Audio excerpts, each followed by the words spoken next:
नमस्कार विद्यार्थ्यांनो, माझे नाव आहे पंकज मते आणि आज आपण सुरू करणार आहोत इयत्ता 9वीतला धडा क्रमांक 2, ज्याचे नाव आहे वास्तव संख्या. या धड्याचा आपण चौथा भाग आज सुरू करत आहोत. मागील भागात आपण शिकले परिमेय संख्यांचे दशांश रूपात कसे रूपांतर करायचे. आता जेव्हा दशांश रूपात रूपांतर करतो त्यावेळेस आपल्याला दोन प्रकारची उत्तरे भेटतात. एक म्हणजे खंडित, दुसरे भेटले आपल्याला अखंडित आवर्ती. त्यानंतर आपण दशांश रूपाचे परिमेय संख्येत रूपांतर केले. त्यात आपण हेही पाहिले की संख्या रेषेवर आपण परिमेय संख्या अपरिमेय संख्या कशा दाखवायच्या त्या. आता पुढे वळूया. या भागाचा किंवा या धड्याचा पुढचा भागाचा आपण अभ्यास करू. आता पुढचा भाग या भागात आहे संख्या, ती आहे पाय. वर्तुळाचा परिघ व व्यास यांचे गुणोत्तर ही स्थिर संख्या असते, ती परिमेय असते. ती संख्या पाय या चिन्हाने दाखवली जाते. वर्तुळाचा परिघ किंवा व्यास यांचे गुणोत्तर ही स्थिर संख्या असते आणि तिला आपण अपरिमेय असे म्हणतो आणि ती संख्या आपण पाय या चिन्हाने दाखवली जातो. पाय म्हणजे किती याची अंदाजे 22/7 किंवा 3.14 असे घेतात. खरं तर 3.14 च्या पुढे ही संख्या आहेत, परंतु आपण फक्त 3.14 एवढ्याच तीन संख्या घेऊन आपण पुढे आपल्या संख्येत वापरतो. थोर भारतीय गणिती आर्यभट्ट यांनी इसवी सन 499 मध्ये पायची किंमत 62,832 भागिले 20,000 म्हणजेच किती 3.1416 अशी काढली होती. म्हणजे या पाय याची संख्या किंवा ही संख्या आपल्या भारतीय गणिती शास्त्रज्ञांनी काढली होती. त्यांचे नाव होते आर्यभट्ट आणि त्याचे उत्तरही त्यांनी काढून दिले होते की त्याचे उत्तर आपल्याला 3.1414 असे आहे. आता पुढे चला. 2 अधिक वर्गमुळात 3 ही संख्या अपरिमेय आहे का ते पाहू. आता आपण फक्त वर्गमुळात 3 ही संख्या पाहिली होती. आता 2 अधिक वर्गमुळात 3 ही संख्या अपरिमेय आहे का. आतापर्यंत आपण वर्गमुळात 3 वर्गमुळात 2 ह्या संख्या अपरिमेय आहेत का ह्या पाहिल्या. आता 2 अधिक वर्गमुळात 3 ही संख्या अपरिमेय आहे की नाही ते आपण पाहू. समजा 2 अधिक वर्गमुळात 3 ही संख्या अपरिमेय नाही असे मानून चालू, म्हणजेच ती परिमेयच असली पाहिजे, कारण संख्या एकतर परिमेय असू शकते किंवा अपरिमेय. मग आपण अपरिमेय नाही असे मानले तर ती संख्या परिमेयच असणार. आता जर 2 अधिक वर्गमुळात 3 ही परिमेय असेल तर 2 अधिक वर्गमुळात 3 बरोबर पी छेद. जर 2 अधिक वर्गमुळात 3 परिमेय असेल तर 2 अधिक वर्गमुळात 3 बरोबर पी छेद क्यू आहे असे आपण मानून चालू. मग आपण ही संख्या डाव्या बाजूकडून उजव्या बाजूकडे नेऊ. जेव्हाही कुठलीही संख्या विरुद्ध बाजूला नेतो त्यावेळेस त्याची क्रिया ही विरुद्ध होते. म्हणजे इथे 2 अधिक होत होता, तिकडे गेल्यावर 2 वजा होणार आणि हे समीकरण आपल्याला मिळते. आता आपण इथे पाहिले तर इथे डावी बाजू अपरिमेय संख्या आहे आणि उजवी बाजू आपली परिमेय आहे, अशी विसंगती येते. म्हणजेच काय, ही संख्या अपरिमेय आहे आणि ही संख्या परिमेय आहे.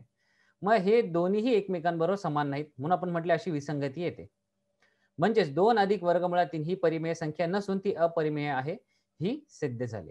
कारण जर समीकरण आहे तर समीकरणाची डावी बाजू आणि उजवी बाजू नेहमी समानच असते, तरच आपण समीकरण बनवतो किंवा समीकरण मिळते असे म्हणतो. परंतु इथे आपल्याला उजव्या बाजूला परिमेय संख्या भेटल्या परंतु डाव्या बाजूला अपरिमेय संख्या आहे, म्हणजे हे समीकरण जुळले नाही. याचा अर्थ 2 अधिक वर्गमुळात 3 ही संख्या अपरिमेय संख्या आहे अशी आपण आहे. त्याचप्रमाणे 2 वर्गमुळात 3 अपरिमेय. आता 2 अपरिमेय संख्यांची बेरीज किंवा गुणाकार परिमेय असू शकते. म्हणजेच कसे ते इथे पाहू. 2 अधिक वर्गमुळात 3 अधिक कंसामध्ये वजा वर्गमुळात 3 असे लिहिले आहे. आता जेव्हा आपण कंस उघडूया त्यावेळेस धन आणि ऋण या दोन्ही चिन्हांचा गुणाकार होतो. जेव्हा धन गुणिले ऋण उत्तर आपल्याला नेहमी ऋण येते.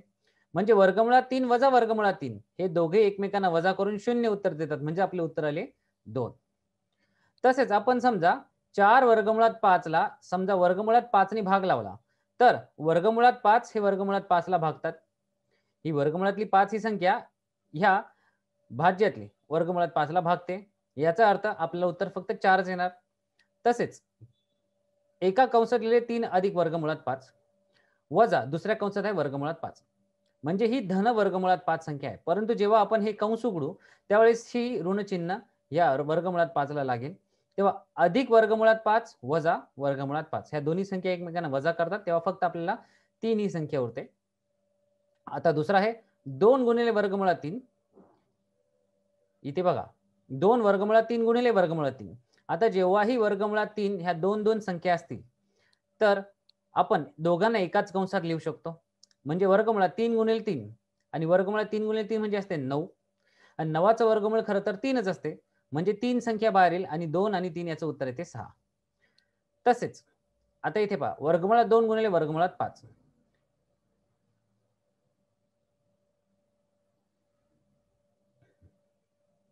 तसेच इथे पहा वर्गमुळात 2 गुणिले वर्गमुळात 5. तर वर्गमूळ दोघांमध्ये असल्या कारणाने आपण वर्गमूळ समान घेऊन दोघांचा आतमध्ये गुणाकार केला तर आपल्याला उत्तर आले वर्गमुळात 10. आणि सगळ्यात शेवटी 2 वर्गमुळात 5 वजा वर्गमुळात 5. तर पहा वर्गमुळात 5 ही संख्या दोन्ही बाजूला आहे तर ती समान जर घेतली तर कंसात 2 वजा या ठिकाणी उरेल फक्त 1. यातला वर्गमुळात 5 निघून जाईल तर इथे फक्त 2 राहील. वजा यातलाही वर्गमुळात 5 निघून जाईल तर इथे 1 राहील. तर 2 वजा 1 उरते 1च. तर 1 गुणिले वर्गमुळात 5 ही वर्गमुळात 5 उरते. तर अशा प्रकारे दोन अपरिमेय संख्यांची आपण बेरीज वजाबाकी भागाकार गुणाकार आपण करू शकतो आणि त्याचे उत्तर आपल्याला परिमेयही असू शकते. म्हणजे नेहमीच परिमेय असेल असं नाही पण कधीतरी परिमेय असे मिळू शकते. आता पहा अपरिमेय संख्यांचे गुणधर्म. पहिला आहे परिमेय संख्या व अपरिमेय संख्या यांची बेरीज किंवा वजाबाकी ही अपरिमेय संख्याच असते. म्हणजे आपल्याकडे दोन संख्या आहेत परिमेय संख्या व अपरिमेय संख्या यांची बेरीज किंवा वजाबाकी केली तर आपल्याला अपरिमेय संख्याच मिळणार. शून्येतर परिमेय संख्या व अपरिमेय संख्या यांचा गुणाकार व भागाकार ही सुद्धा एक अपरिमेय संख्याच असते. म्हणजे शून्येतर म्हणजे काय शून्य सोडून कुठलीही परिमेय संख्या घ्या आणि अपरिमेय संख्या घ्या या दोघांचा गुणाकार करा किंवा भागाकार करा आपल्याला उत्तर नेहमी अपरिमेय संख्याच मिळेल. आणि तिसरा गुणधर्म दोन अपरिमेय संख्यांची बेरीज वजाबाकी गुणाकार भागाकार हे मात्र परिमेय किंवा अपरिमेय असू शकते. म्हणजेच दोन अपरिमेय संख्या घेतल्या त्यांचा गुणाकार केला भागाकार केला बेरीज केली वजाबाकी केली याचे उत्तर परिमेयही मिळू शकते किंवा अपरिमेयही मिळू शकते. म्हणजे हे 3 गुणधर्म झाले आपल्या अपरिमेय संख्यांचे. वास्तव संख्यांवरील क्रमसंबंधांचे गुणधर्म. म्हणजे आपल्याकडे दोन वास्तव संख्या आहेत त्यांच्यामध्ये कोण मोठा कोण छोटा किंवा दोन्ही संख्या समान हा गुणधर्म आपल्याला पाहायचा आहे. तर चला जर ए व बी या दोन वास्तव संख्या असतील तर त्यांच्यामध्ये ए बरोबर बी किंवा ए बी पेक्षा लहान किंवा ए बी पेक्षा मोठा यांपैकी कोणता तरी एकच संबंध असतो. म्हणजे 3 संबंध आहेत त्यापैकी कुठला तरी एक संबंध आपल्याला मिळणारच. जर ए बी पेक्षा लहान आहे आणि बी सी पेक्षा लहान आहे तर अर्थातच आपला ए हा सी पेक्षाही लहानच असणार कारण बी हा ए पेक्षा मोठा आहे परंतु सी पेक्षा लहान आहे म्हणजे हा सी बी पेक्षाही मोठा आहे म्हणजे ए पेक्षा तर ऑफकोर्स मोठा असणारच. आता तिसरा जर ए बी पेक्षा मोठा आहे आणि ए अधिक सी हे बेरीज बी अधिक सी पेक्षा लहानच असणार. पहा ए ही बी पेक्षा लहान आहे आणि सी कुठली तरी एक संख्या घेतली ती दोन्ही बाजूला मिळवली तर अर्थात बी जर मोठी संख्या असेल ए पेक्षा तर त्यांची बेरीज केल्यानंतर सुद्धा बी अधिक सी ही बेरीज ए अधिक सी पेक्षा मोठीच येणार. चौथा जर ए बी पेक्षा मोठा आहे आणि जर सी शून्यापेक्षा मोठा आहे तर ए गुणिले सी ही संख्या बी गुणिले सी पेक्षा लहान असेल. का कारण ए इथे पहिलेच लिहिले की ए बी पेक्षा लहान आहे म्हणजे याचाच अर्थ काय सी कुठलीही शून्येतर संख्या घ्या तिचा गुणाकार जर दोन्ही बाजूने केला तर बी पहिल्यापासूनच जर मोठी संख्या आहे ए पेक्षा तर ऑफकोर्स बी गुणिले सी चा गुणाकारही ए सी पेक्षा मोठाच येणार. आणि जर सी शून्यापेक्षा लहान आहे आता लक्षात घ्या जर सी शून्यापेक्षा लहान आहे तर क्रिया उलटी होणार म्हणजेच काय एसी चा गुणाकार हा बेसी पेक्षा मोठा होणार. तेव्हा अपरिमेय व परिमेय संख्या घेऊन आता हे सगळे वरचे जे नियम आहेत ते आपण पडताळून पाहू.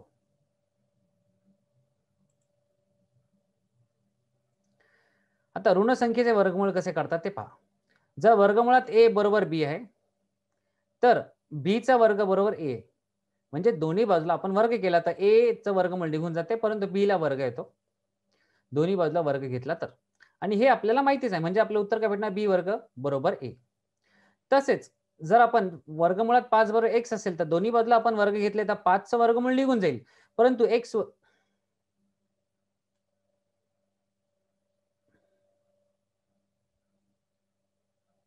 तसेच जर आपण 5 वर्गमुळात 5 बरोबर x असेल तर दोन्ही बाजूला जर वर्ग घेतला तर 5 चे वर्गमूळ निघून जाईल, परंतु x वरती वर्ग येईल, तर आपल्याला काय भेटेल x वर्ग बरोबर 5. हेही आपल्याला माहिती आहे, कारण यावरूनच आपण हे उत्तर लिहू शकतो. तसेच आपल्याला हेही माहित आहे की कोणत्याही वास्तव संख्येचा वर्ग नेहमी ऋणोत्तर संख्या येते. म्हणजेच कोणत्याही वास्तव संख्येचा वर्ग कधीही ऋण नसतो, परंतु वर्गमुळात -5 चा वर्ग हा बरोबर -5 आणि ही वर्गमुळात 5, त्यामुळे आपण म्हणतो वास्तव संख्या नाही.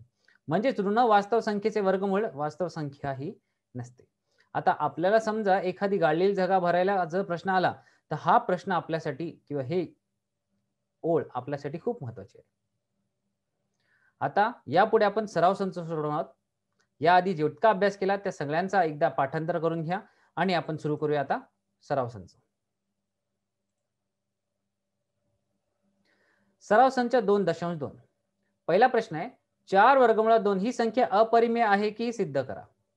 तर सर्वात पहिले काय करायचं, समजा 4 वर्गमुळात 2 ही परिमेय संख्या आहे असे पकडून चालू. मग 4 वर्गमुळात 2 बरोबर a छेद b लिहा आणि ज्यात a आणि b ही पूर्णांक संख्या आहेत आणि b ही नेहमी शून्येतर संख्या मिळणार. मग जेव्हा 4 आपण विरुद्ध दिशेला नेऊ तेव्हा 4 हा वर्गमुळात 2 बरोबर गुणाकारात आहे. विरुद्ध दिशेला नेला तर हा छेदात जाईल, म्हणजे आपलं उत्तर काय ना, वर्गमुळात 2 बरोबर a छेद 4b. आता पहा, उजव्या बाजूला a छेद b होत्या. आता a आणि b ह्या दोन्ही पूर्णांक संख्या आहेत, म्हणजेच काय a छेद 4b ही सुद्धा परिमेय संख्या असणार किंवा आहेच. आता कारण पूर्णांक संख्या ही परिमेय संख्या असते. आता पहा, आपण जे वरती समीकरण लिहिले त्याची डावी बाजू ही परिमेय संख्या आहे. आता पहा, आपण जे वरती समीकरण पहिले लिहिले त्याची डावी बाजू ही अपरिमेय संख्या आहे, परंतु उजवी बाजू जी a छेद 4b आहे ती परिमेय संख्या आहे. म्हणजे याचा अर्थ काय, आपल्याला समीकरण मिळाले त्यात विसंगती आहे. विसंगती म्हणजे काय, समानता नाही. म्हणजेच 4 वर्गमुळात 2 ही संख्या परिमेय मानणे आपण चूक ठरले, म्हणून आपण ती संख्या अपरिमेय असे मानून चालू. लक्षात घ्या, समीकरण म्हणजे काय, आपल्या दोन्ही बाजू उजवी बाजू आणि डावी बाजू ह्या दोन्ही बाजू समानच असल्या पाहिजेत. परंतु समजा जर उजवी बाजू परिमेय आहे आणि डावी बाजू जर अपरिमेय आहे, याचा अर्थ काय, त्या दोघांमध्ये समानता नाही. म्हणजेच आपल्याला जो प्रश्न विचारला होता 4 वर्गमुळात 2 ही संख्या परिमेय असू शकत नाही, म्हणून ती लिहिली आपण अपरिमेय संख्या. तेव्हा लक्षात घ्या, जेव्हाही परिमेयता किंवा अपरिमेय संख्या जर शोधायची असेल किंवा पाहायचं असेल तर आपल्याला नेहमी त्याला a छेद b किंवा p छेद q अशा परिमेय संख्यांबरोबर त्याला बरोबरी करावी लागेल आणि ते समीकरणात घेऊन आपल्याला पाहायचंय की दोन्ही बाजू समान आहेत का. जर नसतील तर याचा अर्थ काय, आपली दिलेली संख्या ही अपरिमेय संख्या आहे. आता पुढचा प्रश्न, 3 अधिक वर्गमुळात 5 ही संख्या अपरिमेय संख्या आहे हे सिद्ध करा. म्हणजे आपल्याला आता प्रश्न आहे, ही संख्या अपरिमेय आहे हे आपल्याला सिद्ध करायचं आहे. मग काय करायचं, 3 अधिक वर्गमुळात 5 ही संख्या ही संख्या. आता पहा, मग आपण एक समजून चालू, 3 अधिक वर्गमुळात 5 ही संख्या परिमेय संख्या आहे. आपण नेहमी दिलेली संख्या परिमेय संख्या आहे अशी पकडून चालूच. आता तिची बरोबरी करू p छेद q बरोबर, जिथे q ही शून्येतर संख्या आहे आणि p आणि q ह्या दोन्ही पूर्णांक संख्या आहेत. लक्षात घ्या, पूर्णांक संख्या ह्या नेहमी परिमेय संख्याच असतात, त्यामुळे p छेद q ही परिमेय संख्या येणारच. आता ही अधिक 3 आहे ती डाव्या बाजूला उजव्या बाजूला नेली, ते इथे ही बेरीज म्हणजे अधिक होत होती, तेव्हा विरुद्ध दिशेला नेली तर तिची वजाबाकी होईल आणि इला नेले, इला आपण मार्क केले समीकरण पहिले. आता पहा, समीकरणाची 1 ची डावी बाजू आहे अपरिमेय आणि उजवी बाजू आहे परिमेय, कारण p छेद q आणि -3 या दोन्ही संख्या परिमेयच आहेत. परंतु लक्षात घ्या, दोन्ही बाजूला, एका बाजूला अपरिमेय संख्या आहे, एका बाजूला परिमेय संख्या आहे, म्हणजे समीकरण जे मांडले त्यामध्ये विसंगती आहे, समानता नाही. याचाच अर्थ काय, 3 अधिक वर्गमुळात 5 हिला परिमेय संख्या मानणे चुकीचे आहे, म्हणजेच काय, ही संख्या अपरिमेय संख्या आहे असे आपण लिहितो. आता प्रश्न तिसरा, वर्गमुळात 5 वर्गमुळात 10 या संख्या संख्या रेषेवर दाखवायच्या. तर सुरुवातीला आपण वर्गमुळात 5 ही संख्या संख्या रेषेवर दाखवू. काय करायचे, पहिले एक रेष L काढून घेऊ, त्यावरती एक एक एकक सोडून आपण शून्याच्या पुढच्या उजव्या बाजूच्या संख्या लिहून घेतल्या आणि डाव्या बाजूच्या संख्या लिहून घेतल्या. तर वर आकृती दाखवल्याप्रमाणे L या संख्येवर रेषेवर, आता L ही संख्या रेषा आहे, त्यावरती OP, O आणि P हे 2 एककचं अंतर आहे आणि O आणि 1 ह्या 0 आणि 1 मध्ये एक एकचं अंतर आहे. आता PQ, PQ म्हणजेच काय, या 2 एककावर बरोबर 90 अंशाचा कोन बनवून एक एकक इतके अंतर घ्यायचे आणि तिथे क्यू हा बिंदू घ्यायचा. त्यामुळे आपल्याला QPO किंवा OPQ हा बरोबर 90 अंशाचा कोन आपल्याला मिळेल. चला आता ही संख्या रेषेवर वर्गमुळात 5 संख्या कशी दाखवायची ते आपण सांगू. तर सर्वात पहिले आपण एक एल रेषा काढून घेतली, संख्या रेषा. त्याच्यावरती 0 यावरती O हा बिंदू घेतला आणि 2 वरती P हा बिंदू घेतला आणि P आणि Q हे बरोबर 90 अंशाचा कोन करणारी एक रेषा घेऊ आणि त्या रेषेवरती एक एकक इतके अंतर घेऊ. तर हे घेतले एक एकक इतके.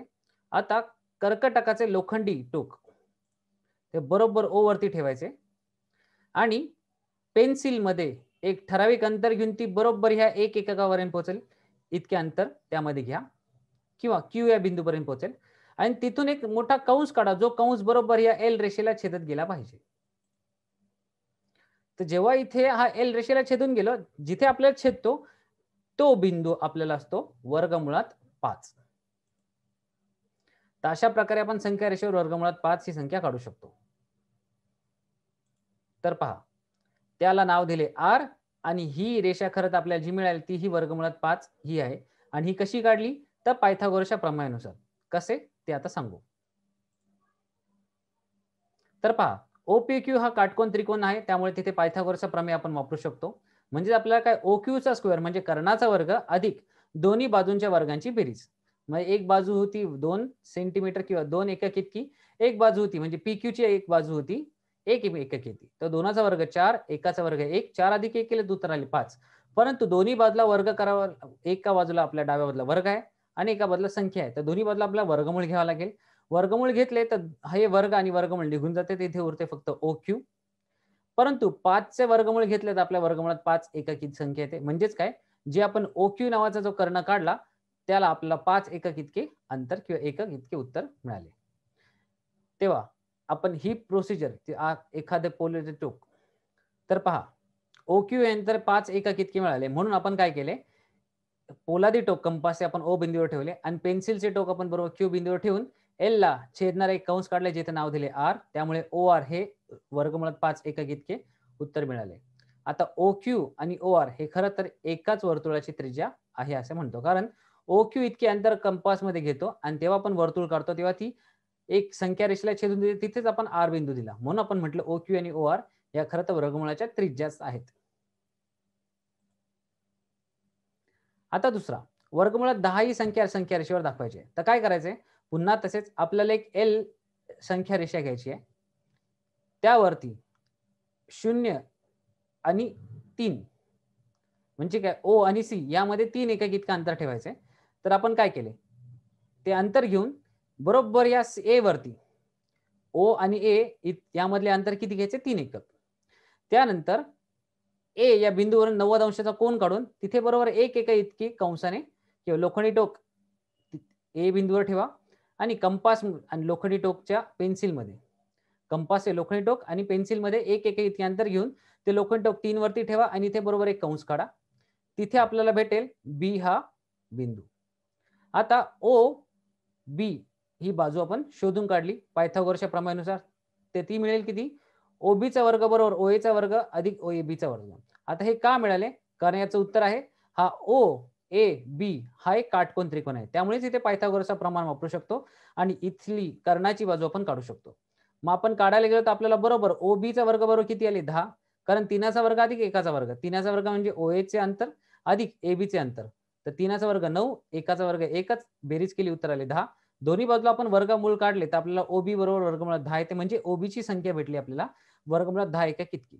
आता आपल्याला काय काढायचंय, वर्गमुळात 10 इतके अंतर मिळाले. मग आपल्याला काय करायचंय, लोखंडी टोक आणि कंपास हे लोखंडी टोक आणि पेन्सिल यामध्ये बरोबर O आणि B इतके अंतर घेऊन लोखंडी टोक O वरती ठेवा आणि पेन्सिलचे टोक B वरती ठेवा आणि तिथून आपण कंस काढा, जो कंस बरोबर या संख्या रेषेला आपल्याला छेदून गेला पाहिजे. जिथे छेदतो तिथे C बिंदू द्या आणि तोच भेटेल आपल्याला वर्गमुळात 10 ही संख्या. तर चला ही कृती आपण करून दाखवू. तर पहा, सगळ्यात सुरुवातीला आपण L नावाची संख्या रेषा घेऊ, ज्यावरती O आणि A हे बिंदू नाव दिले. आता A वरती 90 अंशाचा कोन करून बरोबर 1 एकक इतके अंतर घेतले, म्हणजे कंपास हे लोखंडी टोक आणि पेन्सिल यामध्ये एक एक इतके अंतर घेऊन एक आपण कंस काढला जिथे आपण नाव दिले बी. तर आपण मानून घेऊया की हे एक एक इतके अंतर आहे. आता यापुढे कंपासचे लोखंडी टोक बरोबर बी बिंदूवर ठेवा आणि इथून एक कंस काढा जो बरोबर कंस या रेषेला छेदून गेला पाहिजे. आणि जिथे आपल्याला छेदतो ते आपल्याला काय भेटते? वर्गमुळात 10 ही संख्या. कारण हेच अंतर आपले बरोबर वर्गमुळात 10 इतके आहे जे पायथागोरसच्या प्रमेयानुसार आपण काढले. तर पहा ओबीचा वर्ग बरोबर ओएचा वर्ग आपण काढला आणि ओबीचे उत्तर बरोबर वर्गमुळात 10 एकक इतके आले. आणि आपण कंपासचे पोलादी टोक ओ वर बिंदूवर ठेवून पेन्सिलचे टोक बी वरती ठेवले आणि तिथून आपण कंस काढला जो बरोबर एल रेषेला छेदून गेला आणि जिथे छेदला तिथेच आपले उत्तर भेटले 10 एकक इतके. म्हणजेच ओ पासून सी पर्यंतचे अंतर आहे 10 एकक. आणि जितके ओबीचे अंतर आहे तितके ओसीचे आहे कारण आपण तीच वर्तुळाची त्रिज्या घेऊन आपण कंस काढला होता. तर पहा आज आपण काय शिकलो? आज आपण शिकलो संख्या रेषेवर कुठलीही अपरिमेय संख्या कशी दाखवायची ते. तसेच कुठलीही संख्या परिमेय आहे की अपरिमेय आहे तेही कसे ओळखायचे तेही आपण पाहिले. आता खरं तर हा सराव संच आपण इथे अर्धा सोडवलाय. पुढच्या भागात आपण तो पूर्ण सोडूया. तोपर्यंत इथेच थांबू. धन्यवाद.